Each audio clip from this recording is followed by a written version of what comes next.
Explorer, you've arrived at the threshold of an epic journey where self-love meets fitness. Gather your courage as we seek to challenge the limits of our bodies, become mentally resilient, and learn to cherish ourselves for the beautiful individuals we are. Along the way, we'll be joined by incredible mentors in the pole and fitness community who will share their wealth of knowledge to help you blossom. This is the Pole Adventures podcast, and your adventure starts now. Welcome, explorers, to another episode of Pole Adventures. I'm your host, Paris, an eternally struggling pole dancer, here to bring you the wisdom of Jessica Knapper. Jessica is the owner of Pivot Pole Studio, who loves spreading the joys of pole with anyone who wants to get out of their heads and into their bodies, and prides herself on creating a non-judgemental, fun and inclusive environment for anyone who doesn't feel welcome in other fitness or sports. And today we'll be exploring how to improve your body image and learn to love what you have. So thank you so much for coming on today. Thank you so much for having me. I'm really excited to chat all things body image with you. Yeah, awesome. I'd love for you to tell us a bit about your pole adventure. What was your why for pole? Oh, great question. I love telling this story. So I started poling when I was about 21. I'm 34 now, so you can do the maths because I've stopped counting the years now. I was not athletic at all, hadn't done any official dance classes, never stepped foot in a gym. By all accounts, I was very, very lazy, but I broke up with, yeah, we love lazy folks. And I broke up with my long-term partner, and I just kind of had a moment of madness where I was like, oh, I'm going to try something new. So there was a local dance studio and they had pole classes going on. And I thought, why not?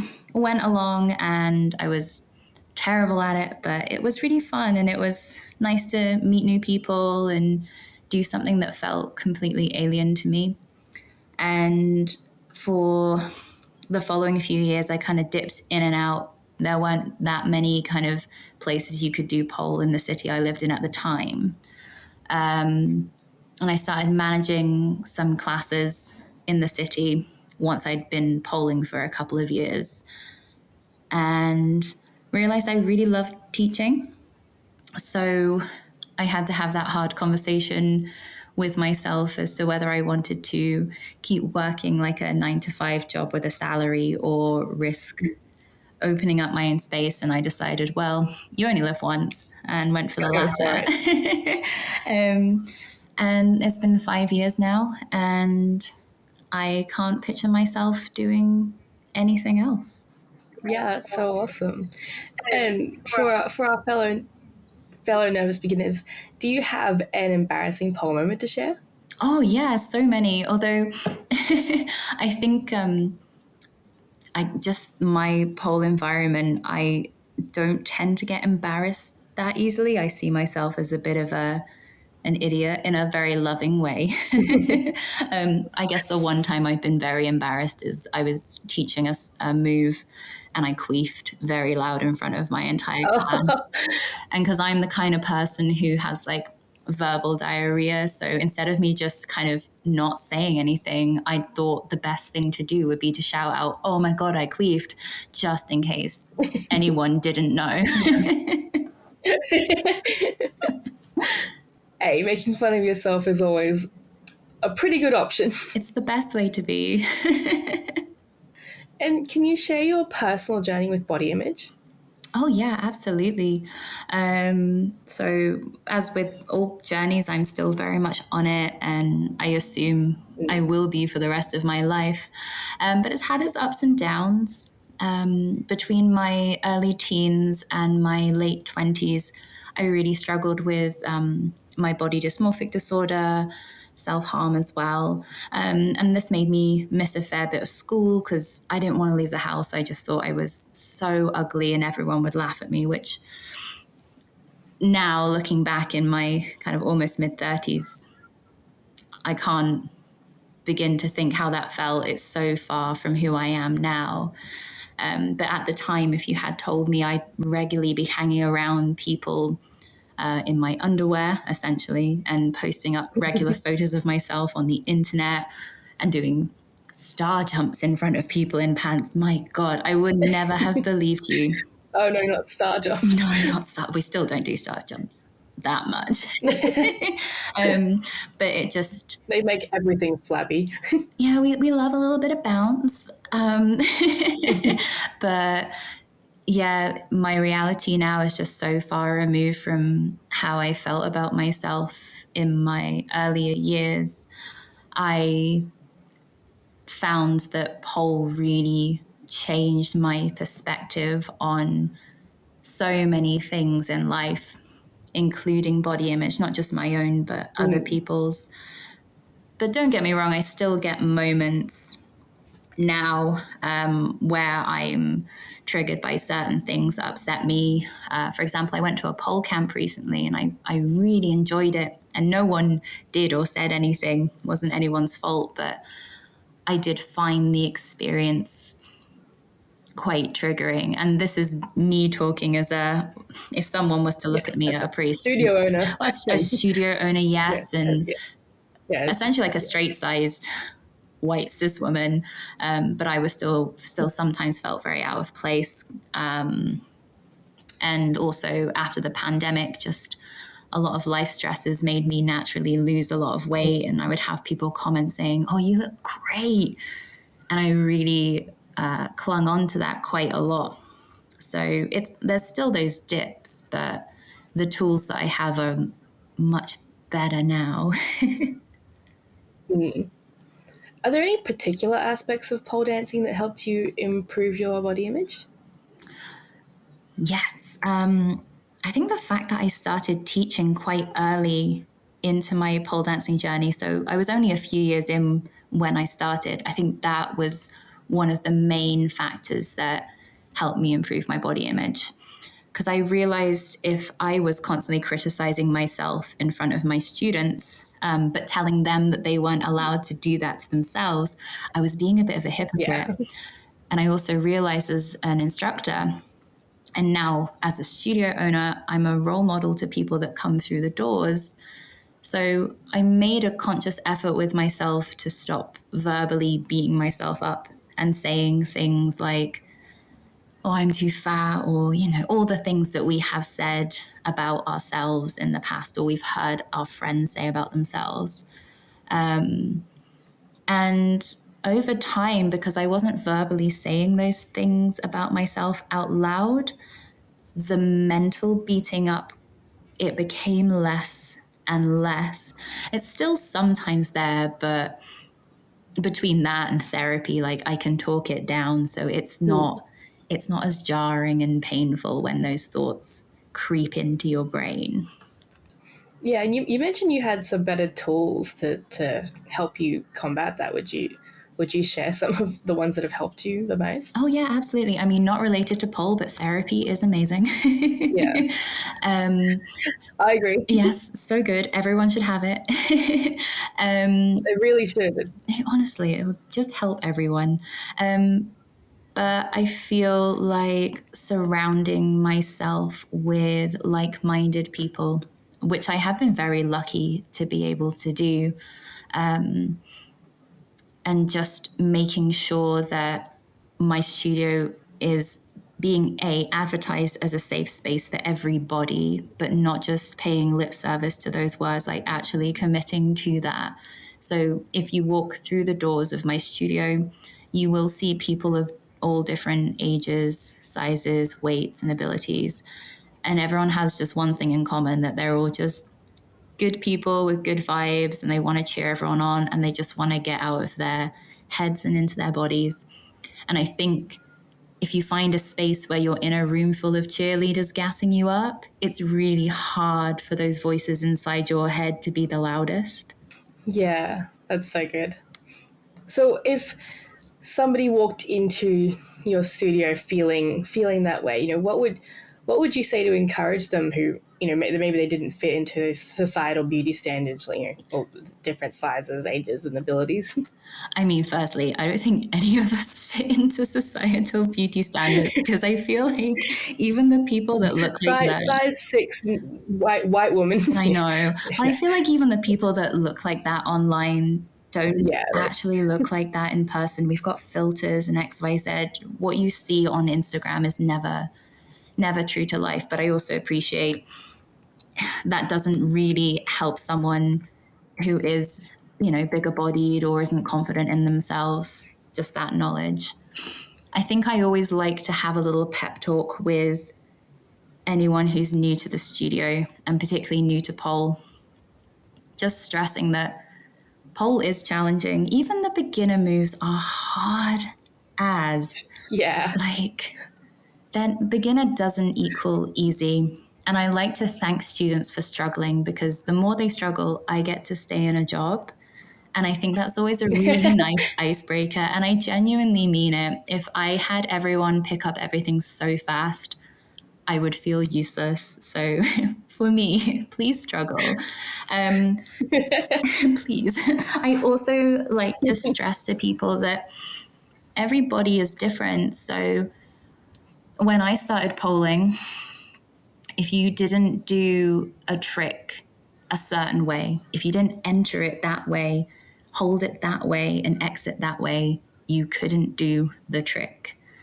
Whereas now I'm seeing in training courses and the way that myself and my team try and work things out, that there's not one size fits all for pole moves. So I always like to stress to my students that if something's not working for you, give it a try, and then let me or my other instructors know, and we can figure out how to make it work for you. We sometimes don't have the answers immediately, but if our students have the patience for us to figure it out, we'll make it work. I think it's also... Yeah, I love that. Yeah, it's also really important to understand, like, pole is such a broad topic, right? So you have like the athletic tricks, dynamic flips, things like that. But you also have the dancing side of it. And once you find what brings you joy, just stick with that. Just because you do pole doesn't mean you have to be working towards an INX. I mean, if that's your goal, go for it. But maybe you like rolling around on the floor. Maybe you like dancing. And everyone can do that. I think I look like a fish when I roll around on the floor, but Fishes are beautiful. It's a beautiful fish. Do you feel like one of those, I don't know if you have them in Australia, those Christmas cracker fishes, and they go on your palm and they move depending on your mood? Or maybe that's just a British thing. I've never heard of that. I'll send you a link and it will demystify what I'm talking about. I've heard of mood rings, not mood fishes. I feel like they have a very specific name, but yeah, they're just little bits of kind of like plastic, and they'll like roll into each other, or they'll flip over, and that means you're happy or that means you're sad. It was the best Christmas cracker insert. I will fight anyone who disagrees. So weird. So now that you are actually, you've mostly overcome, your body image, and now you're posting stuff on social media and in your underwear. what were your thoughts on approaching all that, especially in this culture, like as you say, people there's all these filters, we see all of that, like perfection and the pretty stuff. Yeah. Okay, well, for me personally, I think part of my dysmorphia that still is with me is I could put any kind of filter on myself and I'll still be like, no.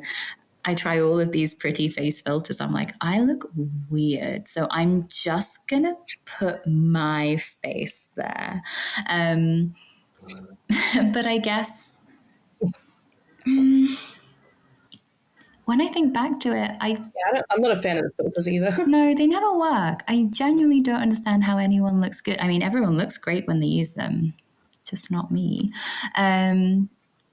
But similar to what I was saying earlier, when I was saying, well, I have to be a role model for my students, I think if I'm ever about to post up a picture or a video that's pole related and I'm looking at it maybe like, oh, that doesn't look right, or I look a bit bloated, or I don't have enough makeup on, or my hair looks greasy, or insert any sort of negative thing that I could say about myself, I tend to always think about my students, and I want them to feel like they can safely exist and take up space online. So I always really try not to go in with an apology when I'm just existing on my own page that's for me, by me. And if anyone has anything to say, which thankfully people don't, the block button's there. What a treat. Yeah. Use it, guys. There will always be trolls. Just delete them. Exactly. And if I'm ever having a day But where yeah, I'm scrolling and something doesn't make me feel good because perhaps I'm a day on my period and feeling like a little potato, or my pole progress has not been the same as someone similar to me, I can easily say to myself, I'm just going to switch this off because it's not serving me today. yeah, absolutely. And pole is just such a like empowering and accepting sport and community. So you're more likely to get lots of like, oh, that's so cool, than ew, you're ugly. Yeah, I think I would question if another polar was saying that to another polar. Yeah. So did you have any strategies for practicing that self compassion and acceptance? I think the most important thing is to focus more on what your body can do rather than what it looks like. And I think also within that vein of thought, when we say like focusing on what your body can do, not beating yourself up for where you're not at your pole journey. As we said earlier, like beginner stuff is really hard. It's very taxing on our bodies. And I think beginners especially should be patting themselves on the back for what they're achieving, particularly beginners that don't have backgrounds in gymnastics, dance, other aerial sports. So I think taking a moment of gratitude to just thank your body and say, hey, thank you for showing up for me today. And talking to yourself like you would a friend.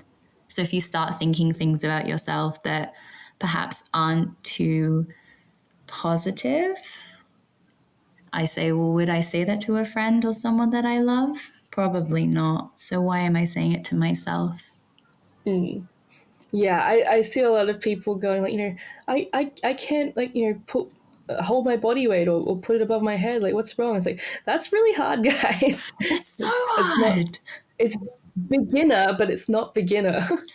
I don't teach my Like, students to go upside down for a long time. A long time.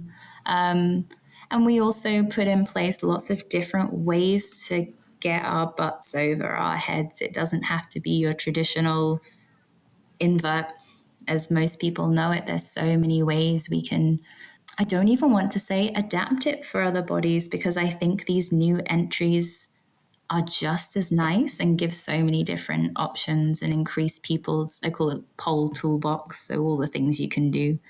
So yeah, I think it's good to explore those options.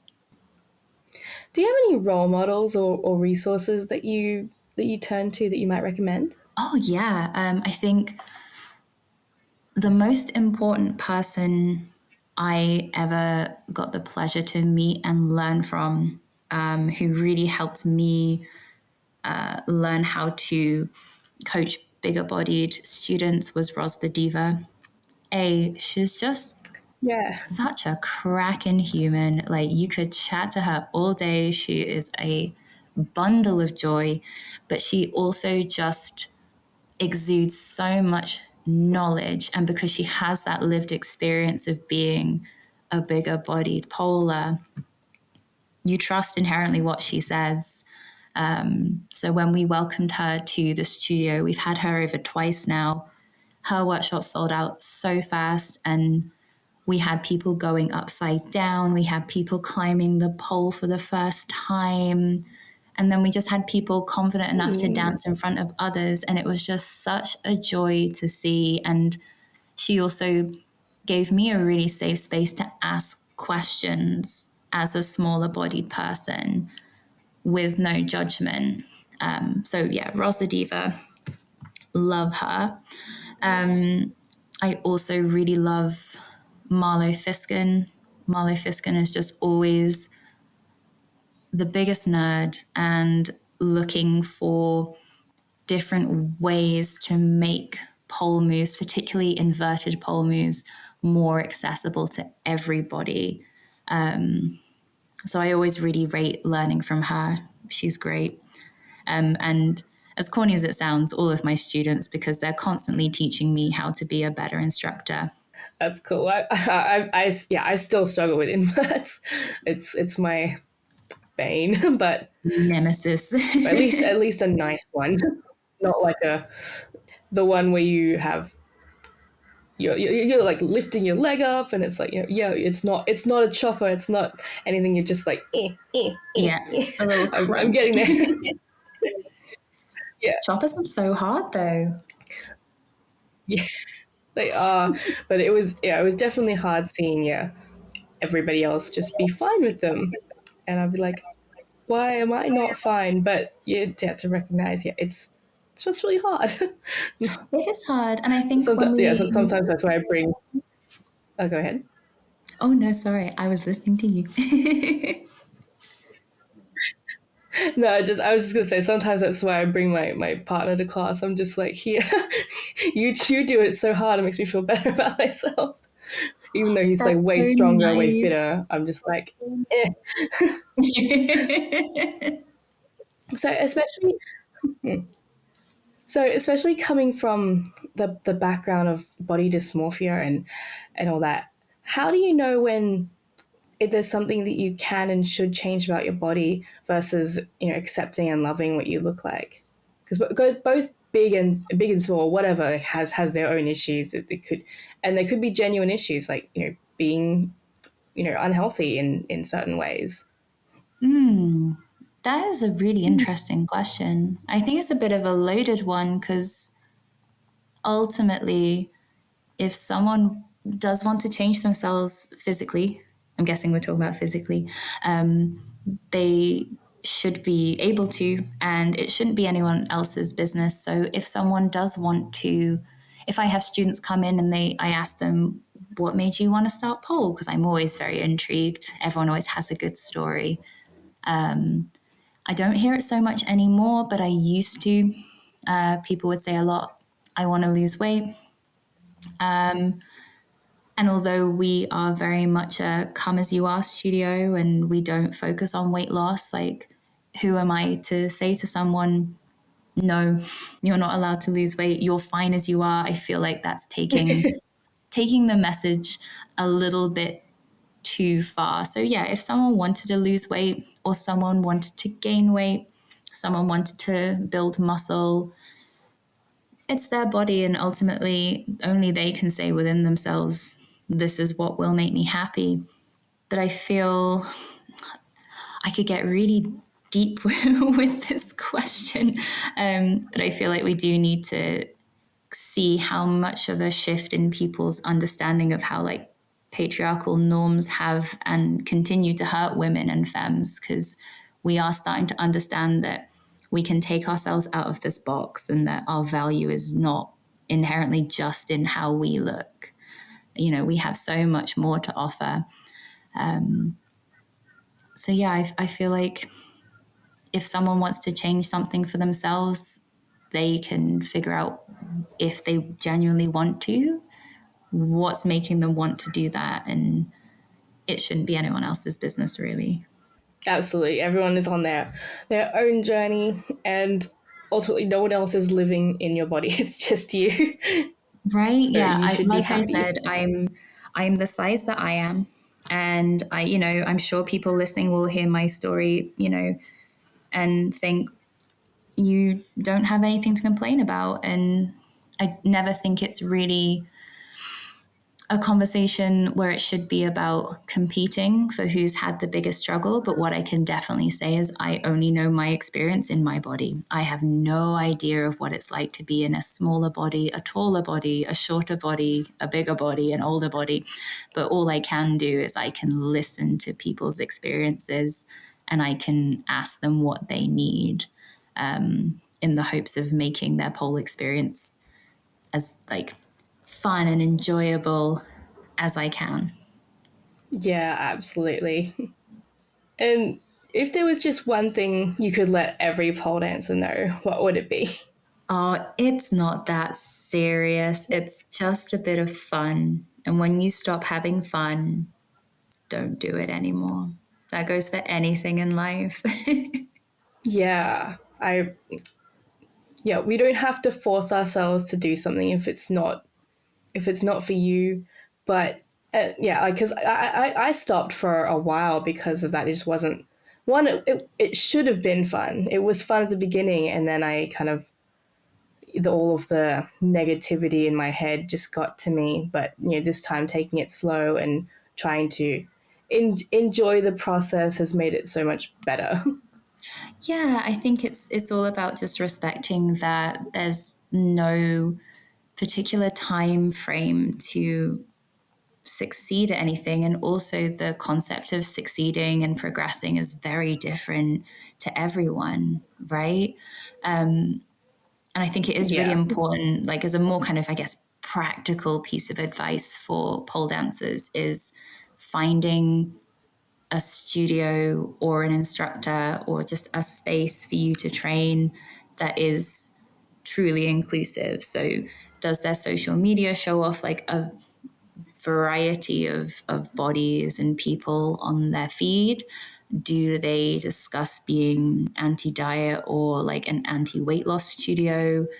Do they give you a like permission to be who you are?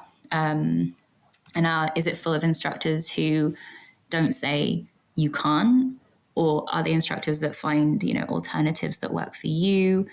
And also another huge thing is understand that the pole clothing industry is still a mess and do not take it personally.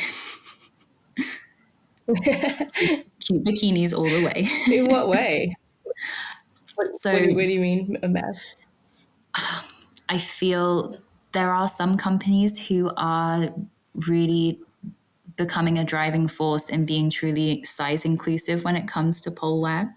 There's a great one in the UK called Hoodlum Fang, who do lots of different realistic sizes of pole wear, but also do customs at not much of an additional cost, if any. I can't remember.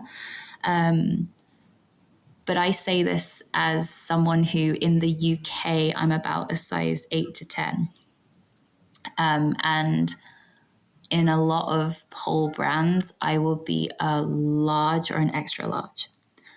And thankfully, at my point in my body image journey, that doesn't bother me. My main thought goes to, for example, some, like my students or my friends who pole who I know are bigger sizes than me. I'm like, well, this really sucks for you. Because if I'm a large or an extra large and I'm holding up these very tiny pants, what kind of message is that Yeah. sending out to everyone, right? Yeah, exactly. And awesome. So, where can our explorers best find you? So, explorers are welcome to follow my studio on Instagram. Handle is at Pivot Pole Studio. And if people want to catch me posting pictures in my pants, I am Jessica Rose Pole. Amazing. So, make sure to go check that out, guys. And Jessica, thank you so much for being our guide on body image. And thanks to everyone for tuning in. Thank you so much, Paris, for having me. We've reached the end of our adventure today. So, until next time, remember to stay strong, keep pushing your limits, and embrace your individual journey. Don't forget to grab your free access to the Pole Adventures Compendium, a collection of incredible resources to help you progress on your pole journey. And if you enjoyed today's adventure, Make sure to leave a review so other explorers can embark on the journey with us. This is the Pole Adventures podcast, and your next adventure awaits.